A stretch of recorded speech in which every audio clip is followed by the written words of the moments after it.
جو لوگ مسلمان ہیں یا یہودی یا عیسائی یا ستارہ پرست، یعنی کوئی شخص کسی قوم و مذہب کا ہو، جو اللہ اور روز قیامت پر ایمان لائے گا اور عمل نیک کرے گا، تو ایسے لوگوں کو ان کے اعمال کا صلہ اللہ کے ہاں ملے گا، اور قیامت کے دن ان کو نہ کسی طرح کا خوف ہوگا اور نہ وہ غمناک ہوں گے۔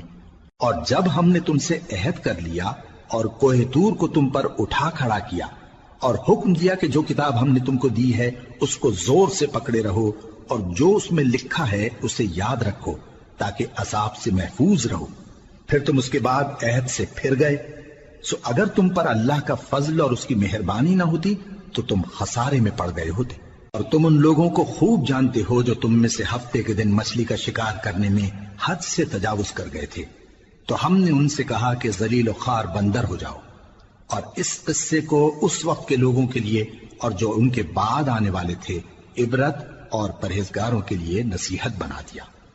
اور جب موسیٰ نے اپنی قوم کے لوگوں سے کہا کہ اللہ تم کو حکم دیتا ہے کہ ایک بیل ذبح کرو، وہ بولے کیا تم ہم سے ہنسی کرتے ہو؟ موسیٰ نے کہا کہ میں اللہ کی پناہ مانگتا ہوں کہ نادان بنوں۔ انہوں نے کہا کہ اپنے پروردگار سے التجا کیجئے کہ وہ ہمیں یہ بتائے کہ وہ بیل کس طرح کا ہو۔ موسیٰ نے کہا پروردگار فرماتا ہے کہ وہ بیل نہ تو بوڑھا ہو اور نہ بچڑا، بلکہ ان کے درمیان یعنی جوان ہو۔